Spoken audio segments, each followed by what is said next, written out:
우리 사도신경 보도록 하겠습니다. 사도신경입니다. 우리 함께 사도신경을 읽도록 하겠습니다. 읽으실 때 여러분의 신앙 고백으로 읽어지는 은혜가 있기를 원합니다. 읽겠습니다.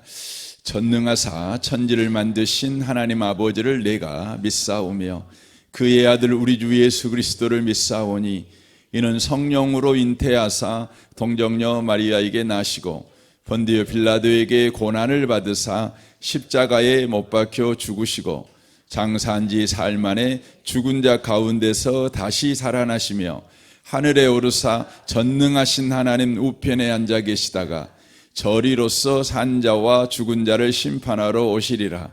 성령을 믿사오며 거룩한 공회와 성도가 서로 교통하는 것과 죄를 사하여 주시는 것과 몸이 다시 사는 것과 영원히 사는 것을 믿사옵나이다. 아멘. 아멘.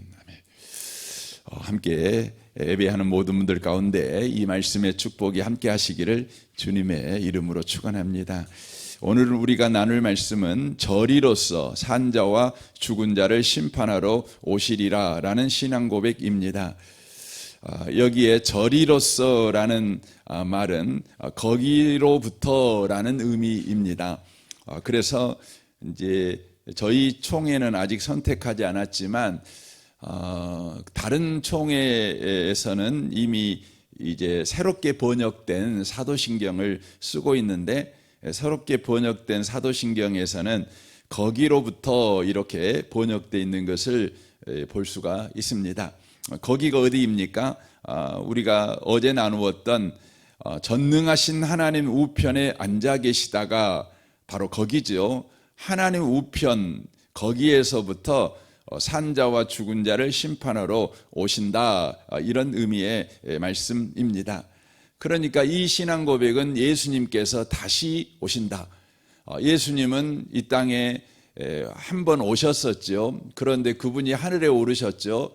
그리고 하나님 우편에 앉아 계시다가 다시 바로 오신다는 바로 신앙 고백이 이 고백입니다. 예수 믿는 저와 여러분은 다시 오실 예수님에 대한 확고부동한 믿음을 가지고 살아가고 있다고 믿습니다. 이것이 저와 여러분의 신앙 고백이기 때문에 그렇습니다. 그러면 여러분과 제가 이 예수님이 다시 오신다는 이 신앙이 헛것이 아니고 부끄러운 바로 거짓말이 되지 않고 이것이 진실인 이유가 있습니다. 성경은 이 부분에 대해서 많은 부분을 이야기하지만 한 세 가지로 말씀을 드린다면, 먼저는 하나님의 신실하심이 예수님이 다시 오신다는 바로 근거입니다. 하나님의 신실하심, 이 말은 어떤 의미입니까? 하나님은 약속하시면 약속을 반드시 지키시는 하나님이시라고 하는 것입니다. 그래서 성경은 계속해서 하나님을 누구라고 소개하시냐면 신실하신 하나님이시다, 이렇게 소개하십니다. 민수기 23장 19절입니다. 하나님은 사람이 아니시니 거짓말을 하지 않으시고 인생이 아니시니 후회가 없으시도다. 어찌 그 말씀하신 바를 행하지 않으시며 하신 말씀을 실행하지 않으시랴라고 말씀합니다. 하나님은 성경 내내 약속하시고 역사 속에서 그 약속을 성취하심으로 하나님은 약속하시면 반드시 지키시는 신실하신 하나님이시다, 이렇게 계속해서 소개하고 있습니다. 여러분, 하나님이 신실하려면 반드시 여러분 두 가지 조건이 필요합니다. 첫 번째는 어떤 약속이든지 능히 이루실 수 있는 전지전능함이 필요합니다. 성경을 보시면 하나님은 약속하시는데 그 약속이 인간의 힘으로는 도무지 바로 이룰 수 없는 약속을 합니다. 우연히 이루어질 약속은 하신 적이 없습니다. 인간이 가지고 있는 모든 지식, 모든 능력, 또 모든 인적 자원, 물적 자원 다 동원해도 이룰 수 없는 것을 하나님은 약속하시고 하나님이 홀로 그 약속을 지키십니다. 가장 대표적인 게 뭡니까? 하나님은 이 땅에 예수님이 오실 것이다 약속하셨습니다. 그 약속을 우리 하나님이 이루십니다. 어떻게 이루십니까? 성령으로 바로 잉태하게 하셔서 예수님을 이 땅에 오게 하시죠. 예수님은 고난을 당하십니다. 여러분, 예수님이 고난을 당한다는 것은요, 여러분 인간적으로 생각하면 굉장히 쉬운 일입니다. 그런데 예수님은 하나님이십니다. 여러분, 하나님이 고난을 당한다, 이건 참 말이 안 되는 겁니다. 그런데 하나님은 약속하시고 그 약속을 지키십니다. 여러분, 십자가에서 예수님께서 죽습니다. 여러분, 어떻게 하나님이신 분이 죽으실 수 있습니까? 이것은 불가능한 것이고 이해가 되지 않는 것입니다. 그런데 이해되지도 않고 가능하지도 않고 또 그것이 여러분 이루어질 수도 없는데 하나님은 그것을 약속하시고 그것을 이루신 것입니다. 그리고 예수님이 부활하셨습니다. 여러분, 죽은 자가 어떻게 살아날 수 있겠습니까? 최신 여러분 의료 기술을 사용해도, 여러분 최신 약을 사용해도 여러분 인간은 살아날 수가 없지요.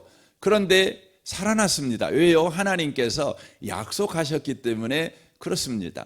이로 인하여서 하나님은 신실하신 하나님이시다, 이것을 바로 역사를 통해서 부정할 수 없도록 역사 속에서 그 일을 바로 이루신 것입니다. 여러분, 구약 성경에 보면 하나님께서 예수 그리스도에 관한 약속을 약 400가지 이상을 하십니다. 그런데 그 400가지 이상의 약속을 우리 하나님께서 한 가지만 빼놓고 다 성취하십니다. 그 한 가지가 뭡니까? 바로 다시 오실 재림에 대한 약속입니다. 여러분, 재림에 대한 약속은요, 신약에서만 하신 것이 아니에요. 구약에서 이미 하고 계신다는 것을 우리가 기억하셔야 합니다. 그런데 여러분, 400가지가 넘는 예수님에 관한 약속을 한치도 어김없이 하나도 부족함이 없이 완전하게 약속하신 대로 이루셨습니다. 이룰 수 없는, 바로 불가능한 것을 바로 전지전능하신 하나님이라는 것을 바로 드러내심으로 이루셨고, 그 약속을 이루실 만한 의지와 성품을 가지신 분이라는 것을 바로 드러내심으로 그 약속을 지키십니다. 그러니까 하나님은 전지전능하심을 가지고 있고 그 약속을 지키고자 하는 확고부동한 의지, 바로 성품을 갖고 계십니다. 그래서 그 약속을 이루셨어요.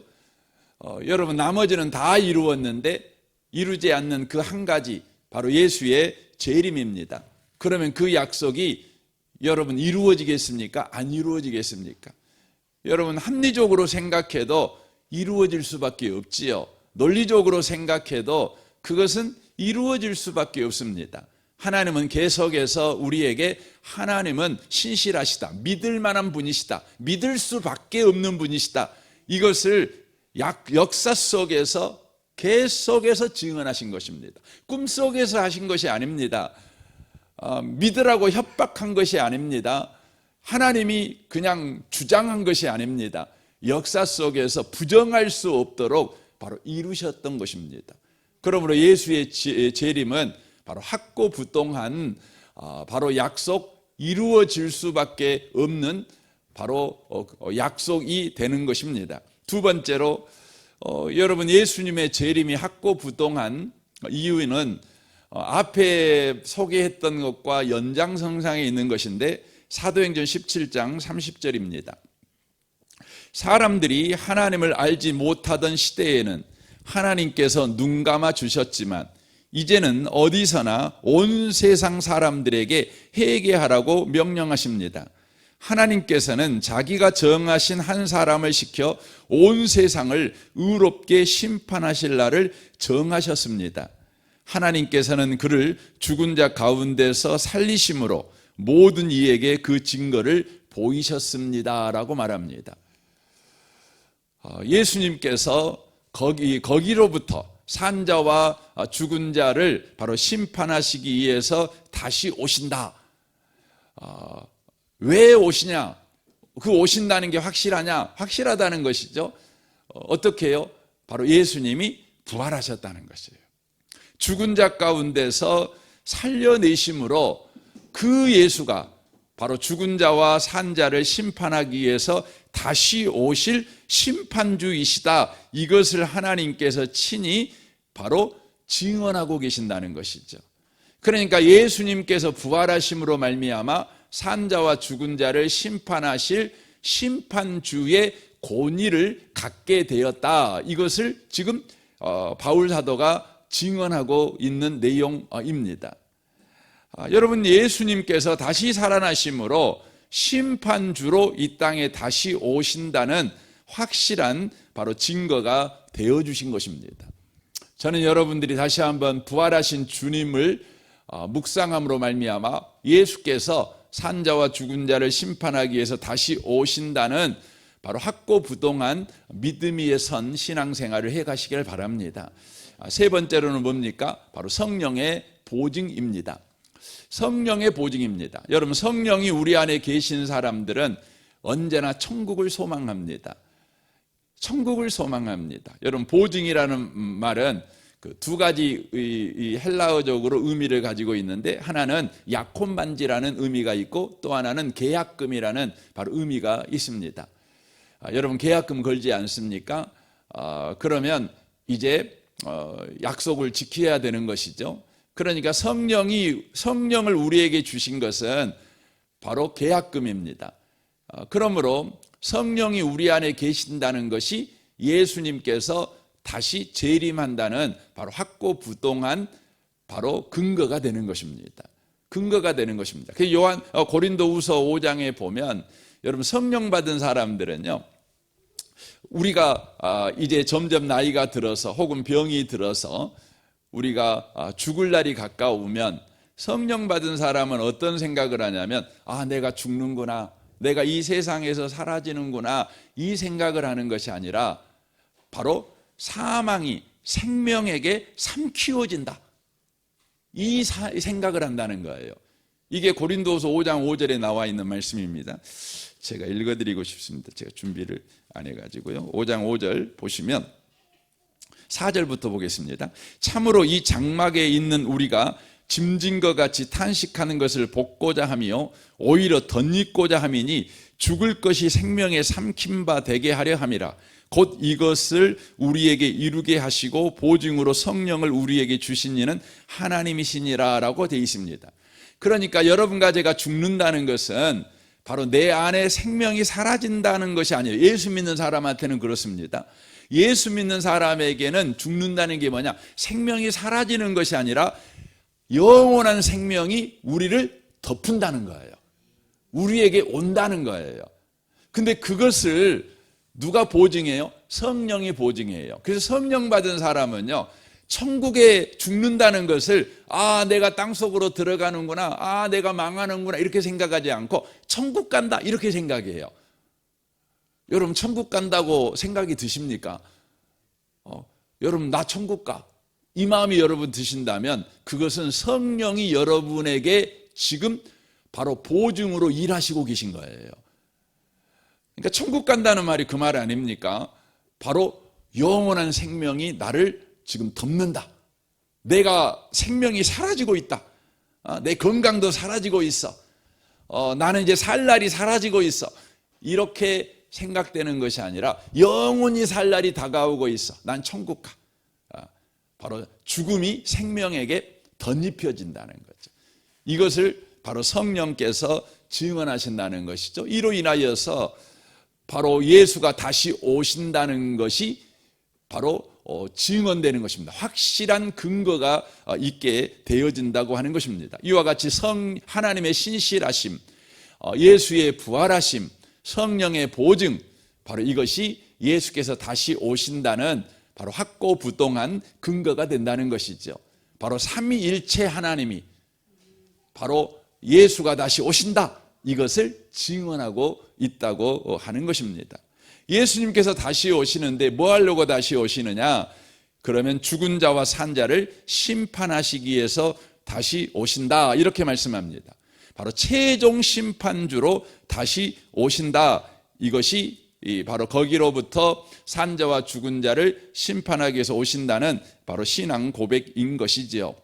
예수님은 최종 심판주로 오신다는 것입니다. 그것을 예수님께서 친히 이렇게 고백합니다. 요한복음 5장 27절입니다. 또 인자됨으로 말미암아 심판하는 권세를 주셨으니라고 되어 있습니다. 여기에 인자됨으로 말미암아 심판하는 권세를 하나님으로부터 예수님이 받았다, 이렇게 친히 고백하고 있습니다. 여기 인자라는 의미는 그냥 한문으로 보면 사람 인자에 아들 자자를 써서 사람의 아들 이렇게 되어 있습니다. 그러니까 이 인자됨 그러면 그 사람의 아들, 사람됨 이렇게 되는 거죠. 근데 이 말씀은 예수님께서 지금 다니엘서가 예수님에게 성취되었다는 것을 지금 증언하고 있는 말씀입니다. 다니엘서에 보면 인자라는 단어가 나오는데 이것은 단순히 사람의 아들이라는 의미로 쓰여지고 있지 않습니다. 다니엘서 7장 13절입니다. 내가 또 밤 환상 중에 보니 인자 같은 이가 됐어요. 인자 같은 이가, 다니엘이 환상을 봤는데 인자 같은 이가 지금 보이는 것이죠. 그분이 어떤 분이십니까? 하늘 구름을 타고 옛적부터 항상 계신 이에게 나아가, 이렇게 돼 있어요. 하늘 구름을 타고 옛적부터 항상 계신 이에게 나아갔어요. 여러분 어디서 이 장면을 보죠? 어디서 봅니까? 사도행전 1장을 여러분 뭐 성경 있으니까 얼른 좀 볼까요? 사도행전 1장입니다. 사도행전 1장입니다. 10절 9절부터 보겠습니다. 9절부터 보겠습니다. 이 말씀을 하시고 그들이 보는데 올려져 가시니 구름이 그를 가리어 보이지 않게 하더라. 올라가실 때 제자들이 자세히 하늘을 쳐다보고 있는데 흰옷 입은 두 사람이 그들 곁에 서서 이르되 갈릴리 사람들아 어찌하여 서서 하늘을 쳐다보느냐. 너희 가운데 하늘로 올려지신 이 예수는 하늘로 가심을 본 그대로 오시리라 라고 말씀합니다. 그러니까 지금 다니엘서 7장에 하늘 구름을 타고 와서 옛적부터 항상 계신 이에게 나아가, 이 말은 어떤 의미예요? 지금 우리 관점에서 이 이야기를 쓰고 있는 것이 아니라 하나님 관점에서 지금 이야기를 하고 있는 것이죠. 예수님께서 사도행전 1장에 보니까 구름을 타고 하늘로 올라가셨어요. 어떻게 하늘로 올라가셨죠? 예수님께서 하나님께서 하라고 하신 모든 구속 사역을 완성하셨어요. 완성하시고 구름 타고 하늘로 올라가셨는데 옛적부터 항상 계신 이가 누굽니까? 이분이 성부 하나님이시죠. 성부 하나님께 앞으로 나아갑니다.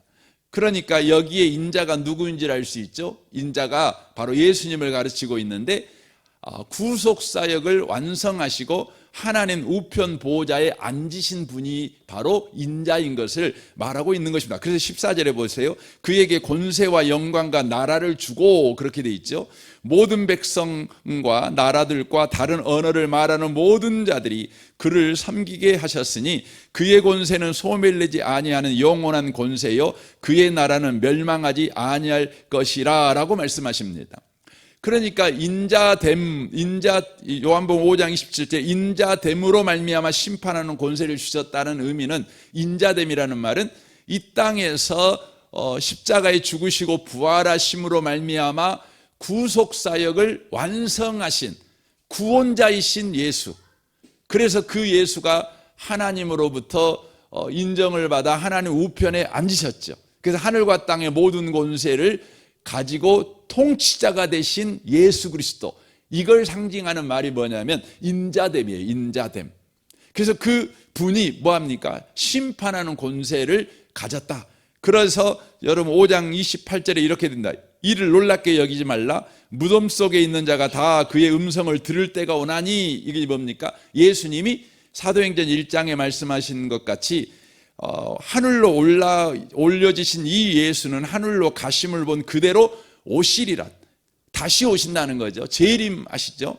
그래서 재림하셔가지고 무덤 속에 있는 자가 다 그의 음성을 들을 때가 오나니 선한 일을 행한 자는 생명의 부활로 악한 일을 행한 자는 생명의 부활로 나오리라. 산 자와 죽은 자를 심판하신다. 이걸 보여줍니다. 내가 아무것도 스스로 할 수 없노라. 듣는 대로 심판하노니 나는 나의 뜻대로 하려 하지 않고 나를 보내신 이의 뜻대로 하려 함으로 내 심판은 의로우니라 라고 말합니다. 예수님께서 심판을 하실 때 예수님 마음대로 심판하는 것이 아니라 하나님의 뜻대로 심판합니다. 그래서 심판의 기준이 뭐냐면 하나님의 뜻이에요. 그럼 여러분, 하나님의 뜻이 뭘까요? 요한복음 6장 40절에 이렇게 말씀합니다. 내 아버지의 뜻은 아들을 보고 믿는 자마다 영생을 얻는 이것이니 마지막 날에 내가 이를 다시 살리리라 하시니라 라고 말씀하십니다. 아버지의 뜻은 아들을 보고 믿는 자마다 영생을 얻는 거죠. 그러니까 예수 믿는 자는 여러분 생명의 부활로 나오게 하는 것이 뭡니까? 여러분, 아버지의 뜻입니다. 하나님의 뜻입니다. 이 하나님의 뜻을 가지고 바로 예수님이 심판하셔요. 그러므로 여러분, 예수 믿는 사람들은 어떻게 된다는 거죠? 생명의 부활로. 근데 예수 안 믿는 사람은 어떻게 되는 거죠? 아버지의 뜻이 뭡니까? 예수 안 믿는 사람은요, 여러분, 그 사망의 부활로 나오는 거죠. 그러니까 사망의 부활이라는 이 죽음의 부활이라는 의미는요, 심판의 부활, 이 죽음의 부활, 이건 뭡니까? 영원히 여러분 하나님과 관계가 단절된 지옥의 심판을 바로 이야기를 하고 있다고 하는 것이죠. 사랑하는 성도 여러분, 예수님은 다시 오십니다. 그 근거가 확실합니다. 그리고 예수님께서 이 땅에 심판주로 오시는 자격을 가진 것도 확실합니다. 그리고 예수님이 심판하는 그 기준도 확실합니다. 그 기준이 뭐라고요? 아버지의 뜻입니다. 아버지의 뜻이 뭐라고요? 아들을 보고 믿는 자마다 영생을 얻는 것입니다. 그러므로 저와 여러분의 인생은 이제 어떻게 살아가야 되는 겁니까? 여러분의 남은 인생, 예수님이 재림하시니까 우리의 남은 인생은 예수 믿고 사는 겁니다. 여러분, 예수 믿고 산다는 게 뭐죠? 예수 믿고 산다는 것은 갈라디아서 2장 20절에 그렇게 말씀하잖아요. 내가 이제 육체 가운데 사는 것은 나를 사랑하사 나를 위해 십자가에 죽으신 하나님의 아들을 믿는 믿음 안에 사는 거죠. 근데 하나님의 아들이 지금 어디에 있어요? 그 앞에 돼 있잖아요. 내가 그리스도의 십자가에 못 박혔네. 그런즉 이제는 내가 사는 것이 아니요, 내 안에 누가 살아요? 예수가 살아요.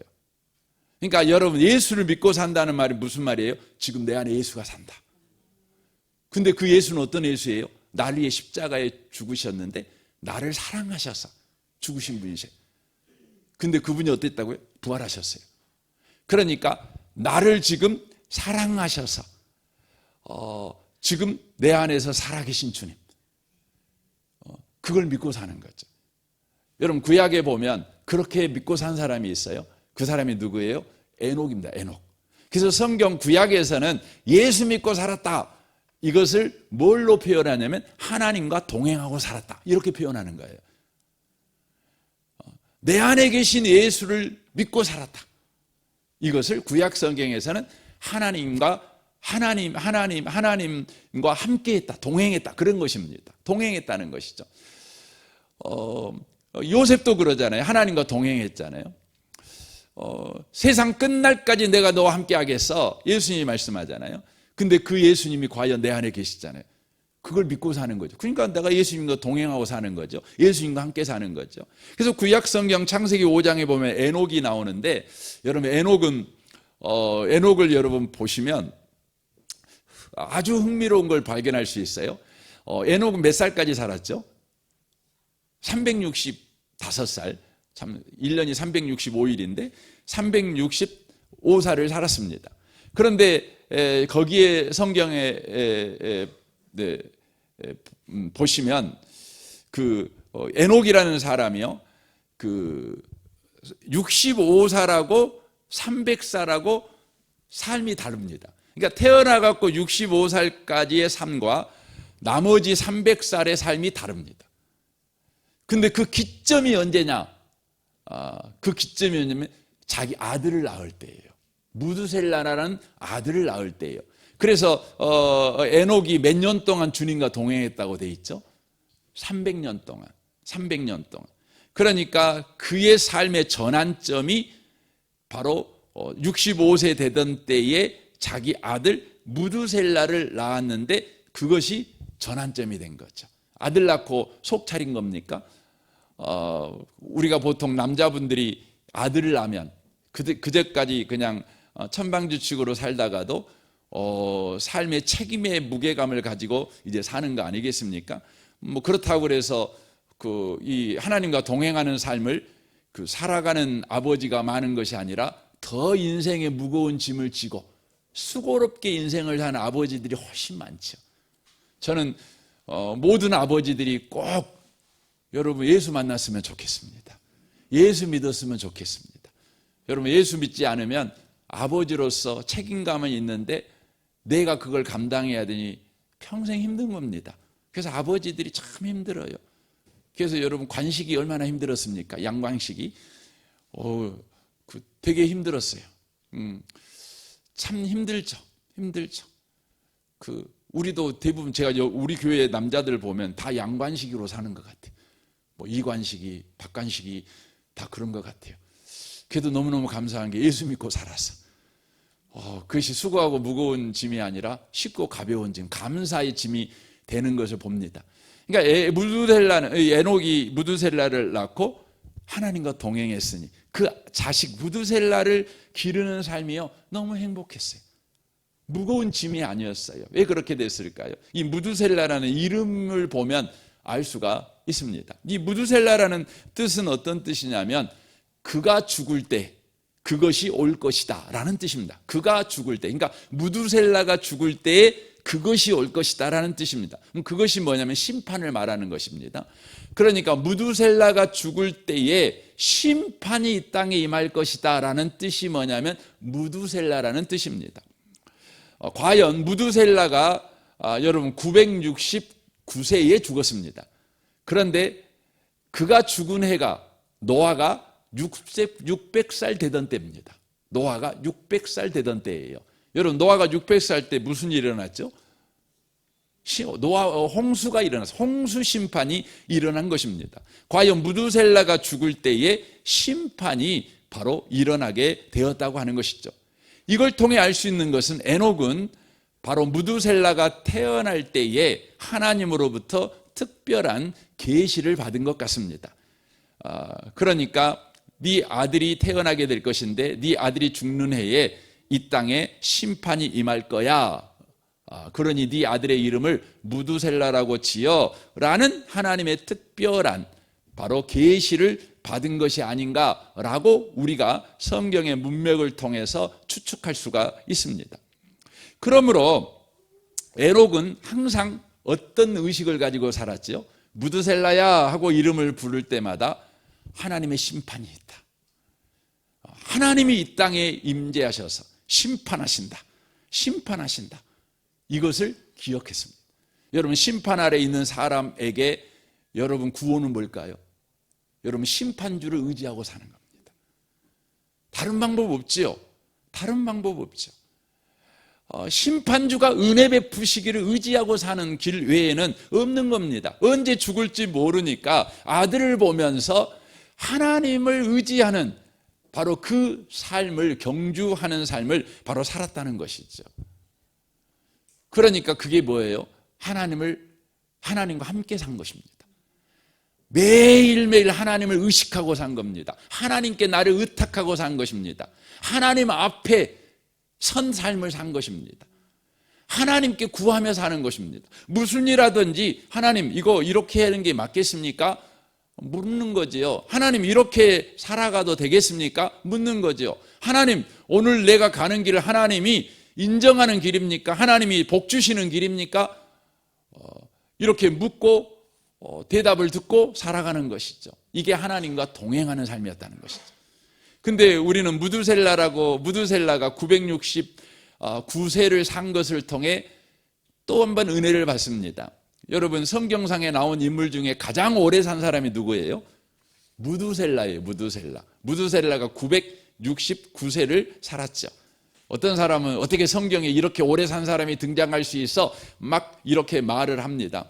그런데 저는 이 성경을 보다가 하나님의 마음을 제가 알겠어요. 무두셀라를 왜 969세까지 살게 했는지. 여러분, 무두셀라가 죽어버리면 어떻게 돼요? 홍수가 일어나 심판으로 다 죽어요. 그러니까 하나님이 어떤 분이라는 걸 알 수 있죠. 세상에 심판을 안 하려고 하루만 더 미루자. 무두셀라야, 너 하루만 더 살자. 하루만 더 살자. 무두셀라가 이뻐서 하루 더 살게 하는 것이 아니죠. 무두셀라가 팔자가 969세까지 살 팔자니까 그가 그렇게 산 게 아니에요. 하나님께서 하루만 더 살자. 나 심판하기 싫어. 한 명이라도 구원해야 되겠어. 좀 더 살자. 더 살자. 미룬 거예요. 미룬 거예요. 여러분, 예수님이 왜 재림 안 하셔요? 세상 사람들은 말합니다. 거짓말 치네. 예수님 재림한다고. 성경을 보니까 사도 바울도 예수님의 재림한 줄 알고 내일이나 재림할란가 이렇게 살았는데 2000년 돼도 재림 안 하잖아. 하나님 재림한다는 말은 그 거짓말이야. 이렇게 하나님을 거짓말장이로 만드시는 분들이 여러분 많지요. 그러나 하나님은 거짓말장이 아니에요. 하나님은 거짓말장이로 오해를 받더라도 하나님은 한 영혼이라도 구원하고 싶어 하셔요. 그래서요, 예수님에게 다음에 가자. 오늘 가야 되는데 아니 내일 가자. 또 내일 되면 또 다음에 가자. 계속 미루신 거예요. 그리고 지금 2000년을 미루신 거죠. 이 마음이 베드로전서 3장에 나와 있잖아요. 8절에 사랑하는 자들아, 주께는 하루가 1000년 같고 1000년이 하루 같다는 이 한 가지를 잊지 말라. 주의 약속은 어떤 이들이 더디다고 생각하는 것 같이 더딘 것이 아니라 오직 주께서는 너희를 대하여 너희 때문에, 그 말이죠, 너희를 위해서 오래 참으사 아무도 멸망하지 않고 다 회개하기에 이르기를 원하시느니라 라고 말씀해요. 여러분, 주님의 재림이 늦어지는 것은 주님이 거짓말장이이고 그 약속을 지킬 바로 힘이 없어서가 아니라 바로 한 영혼이라도 구원하려고. 여러분, 그런 겁니다. 여러분, 예수 믿지 않는 여러분의 부모, 자식들, 일가 친지들, 여러분 직장 동료들, 오늘 우리가 만나는 사람들, 그 사람들을 위해서 나 그 사람 지옥 보내기 싫어. 그래서 그런다는 것이죠. 사랑하는 성도 여러분, 저리로부터 산자와 죽은 자를 심판하기 위해서 오시리라. 이 말씀을 고백할 때마다 여러분 하나님 마음을 여러분 꼭 느꼈으면 좋겠습니다. 하나님의 마음, 그 절절한 하나님의 마음. 나 너 지옥 보내기 싫어. 나 너 천국 보내고야 말 거야 라는 하나님의 그 절절한 마음, 본심, 이것이 꼭 느껴지시는 은혜가 있었으면 좋겠습니다. 우리 함께 기도하기를 원합니다. 오늘 말씀을 우리 생각하면서 이 아침에 우리 기도했으면 좋겠습니다. 주님 오십니다. 반드시 오십니다. 주님의 심판의 기준은 하나님의 뜻인데 예수 믿냐 안 믿냐입니다. 우리는 예수 믿고 살아야 합니다. 심판에 여러분 긴장감을 가지고 우리는 예수를 믿고 예수를 의지하고 예수께 묻고 살아가야 합니다. 에녹처럼 하나님과 동행하는 인생을 살아가야 되겠습니다. 또 하나님의 마음을 우리가 늘 느껴야 되겠습니다. 하나님의 그 뜨거운 마음, 애타는 마음, 그 간절한 마음, 그 절절한 마음. 주님, 이 고백을 할 때마다 주님의 마음이 느껴져 영혼 구원에 힘쓰는 우리가 되게 해 주옵소서. 여러분 또한 기도하시면 좋겠습니다. 여러분 가정과 직장과 또 여러분의 삶을, 또 우리 성도들을 위해 기도할 때 특별히 우리 청소년 아이들을 위해 기도해 주십시오. 섬기는 윤상효 전사님의 성령 충만과 또 종근마을 우리 장로님과 순장 순원을 위해서 기도해 주십시오. 오늘 목요 합심 기도회를 위해서도 기도해 주십시오. 이 나라와 이 민족과 북한과 열방을 위해 여러분 기도해 주십시오. 이 나라를 위해서 특별히 기도해 주십시오. 우리 좋으신 주님께 우리 통성으로 우리 주여 한번 부르짖고 기도하겠습니다. 주여.